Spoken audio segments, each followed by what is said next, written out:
కేంద్రం ఇటీవల 3 ప్రాజెక్టులు మీ నియోజకవర్గాల్లో మీరు గుర్తుపెట్టుకోవాలి. కోప్పర్తి, కడప, ఓర్వకల్, కర్నూల్, నంద్యాల, నక్కపల్లి ఈ 3 కూడా ఇండస్ట్రియల్ పార్క్స్ కి కేంద్రం ముందుకు వచ్చారు. దీనికి డబ్బులు కూడా ఇచ్చారు. ఇవి గాని పూర్తి చేసుకుంటే మనం ఇండస్ట్రీస్ కూడా పెద్ద ఎత్తున అట్రాక్ట్ చేసే పరిస్థితికి వస్తాం. ఈ 100 రోజుల్లో శ్రీ సిటీలో ఒక 15 సంస్థలు ప్రారంభించాం. ఇంకొక 6 సంస్థలకి ఇండస్ట్రీస్ కి ఫౌండేషన్లు వేశాం. అదే మాదిరిగా బీపీఎల్ ఆధ్వర్యంలో మీరు చూస్తే దగ్గర 75,000 కోట్ల రూపాయలతో పెట్టుబడులు పెట్టడానికి ముందుకు వచ్చారు. విశాఖపట్నం ఎన్టీపీసీ ఏదైతే green energy, green hydrogen, down stream industries కోసం 1,50,000 కోట్ల రూపాయలు ఖర్చు పెట్టడానికి ముందుకు వచ్చారు. రేపు ఎల్లుండి అగ్రిమెంట్ చేస్తున్నాం. ఆ వర్క్ కూడా విశాఖపట్నంలో స్టార్ట్ అవుతుంది. అదే సమయంలో నేను ఎమ్మెల్యేస్ అందరినీ మిమ్మల్ని కోరేది గ్రామాల్లో ఆ రోజు 25,000 కిలోమీటర్లు సిమెంట్ రోడ్లు వేశాం. మిగిలిన అన్ని సిమెంట్ రోడ్లు వేసుకునే అవకాశం ఉంది. ఈరోజు మా అందరికంటే రిచెస్ట్ మ్యాన్ పవన్ కళ్యాణ్ గారు. ఎందుకంటే ఆయన దగ్గరే డబ్బులు ఉన్నాయి. పంచాయతీల్లో ప్లానింగ్ ఫైనాన్స్ కమిషన్ డబ్బులు ఇస్తుంది. నరేగా డబ్బులు మీరు చూస్తే డిమాండ్ డ్రివన్. ఇది ఎంత పని చేపిస్తే అంత డబ్బులు వస్తాయి. 60% లేబర్, 40% మెటీరియల్ కాంపోనెంట్.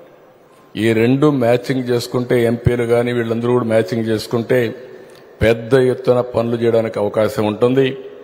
గ్రామంలో అన్ని పనులు చేసుకునే అవకాశం ఉంటుంది. అందుకే 17,000 కిలోమీటర్లు సిమెంట్ రోడ్లు వేయాలని, 10,000 కిలోమీటర్లు డ్రైనేజ్ కట్టాలని కూడా నిర్ణయించుకున్నాం. ఇవన్నీ కూడా వార్ ఫుటింగ్ లో పెడతాం. ఇంకో పక్కన ఇంటింటికి నీళ్లు ఇచ్చే కార్యక్రమానికి కూడా శ్రీకారం చుడతాం. రైతులు కూడా మీరు చూస్తే 1,670 కోట్ల రూపాయలు మనోహర్ అయితే గట్టిగా పనిచేసి దాన్ని కంప్లీట్ చేయించారు. దానివల్ల 1,670 కోట్ల రూపాయల బకాయిలన్నీ పూర్తి చేసేసాం. రాబోయే రోజుల్లో కూడా 2 days 48 hours లో ధాన్యం కొనుగోలు చేస్తే వాళ్లకు డబ్బులు ఇచ్చే బాధ్యత కూడా మన ప్రభుత్వం తీసుకుంటామని కూడా మీ అందరికీ హామీ ఇస్తున్నాం. ఇదే మరికి మళ్ళీ చాలా నిర్ణయాలు చేశాం. ఏదైతే ఆ రోజు మనం అనుకున్నటువంటి ఎన్డీఏలో ఇంటింటికి మీరు పోయి చెప్పారో అవి చాలా నిర్ణయాలు చేశాం. ఉదాహరణకు డ్రిప్ ఇరిగేషన్కి 90% మళ్ళా పెట్టాం. జలాశయాలన్నీ ఏదైనా రిపేర్లుంటే చేయడానికి 340 కోట్లు పెట్టాం. ఇంకొక పక్కన మీరు చూస్తే తుంగభద్ర డ్యామ్ ఎప్పుడు కూడా ప్రభుత్వం ఎంత యాక్టివ్గా ఉంటుందంటే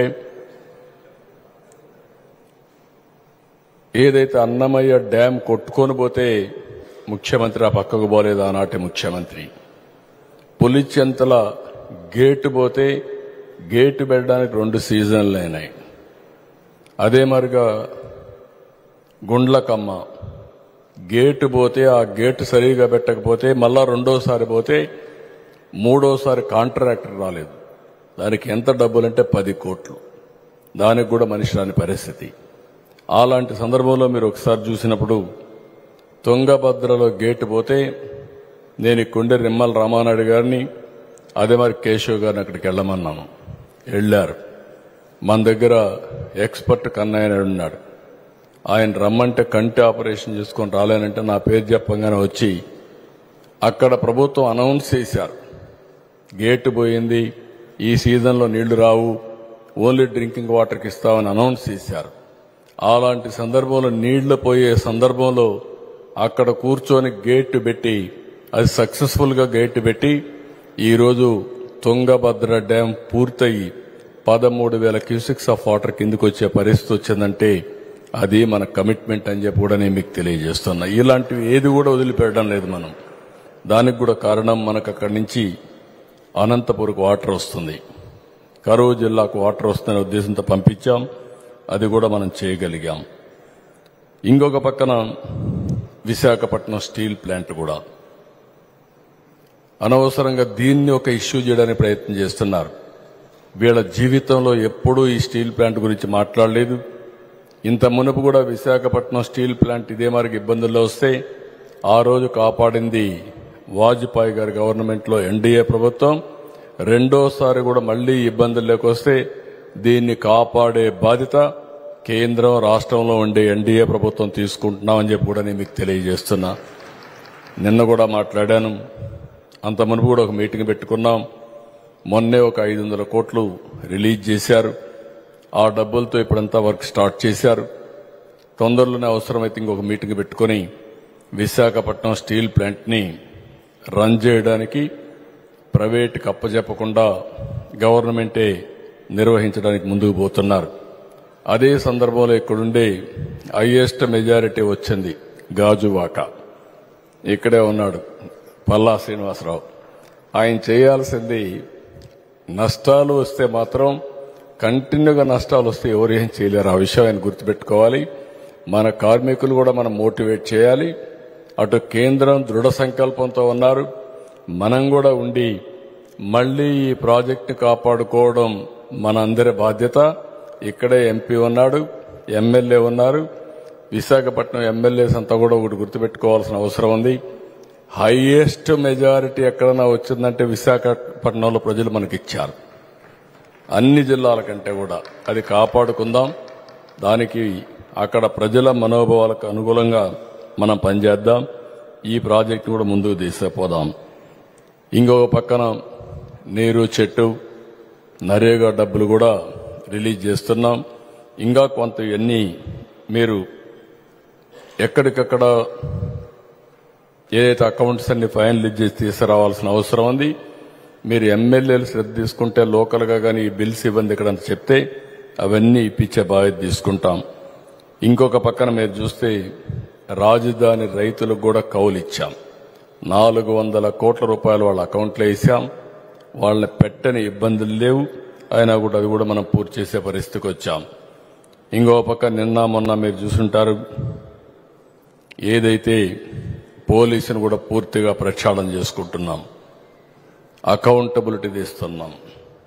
5 సంవత్సరాలు పోలీసు వ్యవస్థ మొత్తం ఒక జవాబుదారీతనం లేకుండా ఇష్టానుసారంగా తప్పుడు కేసులు పెట్టడం, ఎవరినంటే వాళ్ళని వేధించడం, కొంతమంది అదే పనిగా కూర్చొని ఇలాంటి తప్పుడు పనులు చేసే పరిస్థితికి వచ్చారు. వాళ్ళందరినీ కూడా ఏ విధంగా ప్రక్షాళన చేయాలని చేస్తూనే ఒక జవాబుదారీతనం తేవడానికి మీరు చూస్తున్నారు.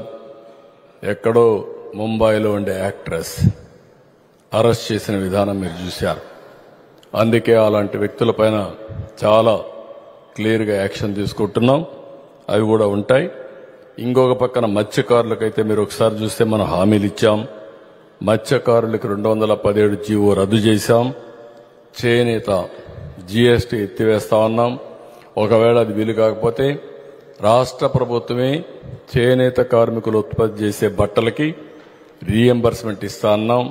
అది కూడా అమలు చేస్తున్నామని చెప్పి కూడా నేను మీకు తెలియజేస్తున్నా. దేవాలయాల్లో నాయి బ్రాహ్మణులకు 15,000 నుంచి మినిమం శాలరీ 25,000 ఇచ్చేట్టుగా నిర్ణయం చేశాం.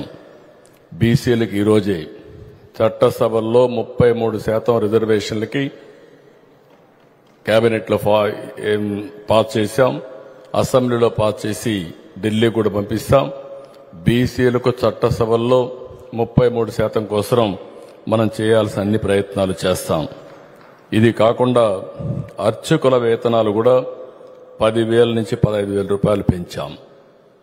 గవర్నమెంట్ ఆఫ్ ఇండియా హౌసింగ్ చూస్తే 3 కోట్ల హౌసెస్ శాంక్షన్ చేశారు. అర్బన్ రూరల్లో ఒక్కొక్క ఇంటికి 4 లక్షల రూపాయలు పెట్టారు. మనం కూడా ఒక హామీ ఇచ్చాం. ఎక్కడైనా సరే ఇండ్లు లేకపోతే అందరికి ఇండ్లు కట్టిస్తామని. ఇప్పుడు కట్టిన ఇండ్లు పూర్తి చేసే బాధ్యత తీసుకుంటాం. భవిష్యత్తులో ఎవరికి ఇల్లు లేకపోయినా ఆ ఇండ్లు కట్టించే బాధ్యత తీసుకుందాం. ఆ అప్లికేషన్స్ అన్ని మీరు కలెక్ట్ చేస్తే ఎన్యూమరేషన్లో ఇది కూడా మనం పూర్తి చేస్తామని చెప్పి కూడా నేను మీకు తెలియజేస్తూ, గ్రామాల్లో ఇచ్చే ఇంటి జాగా 3 సెంట్లు ఇస్తాం. అర్బన్ ఏరియాలో 2 సెంట్లు ఇచ్చి ప్రతి ఒక్కరికి ఇంటి జాగా లేదనకుండా ఇల్లు కట్టించే బాధ్యత మన ప్రభుత్వం తీసుకుంటామని చెప్పి కూడా నేను మీకు తెలియజేస్తున్నా.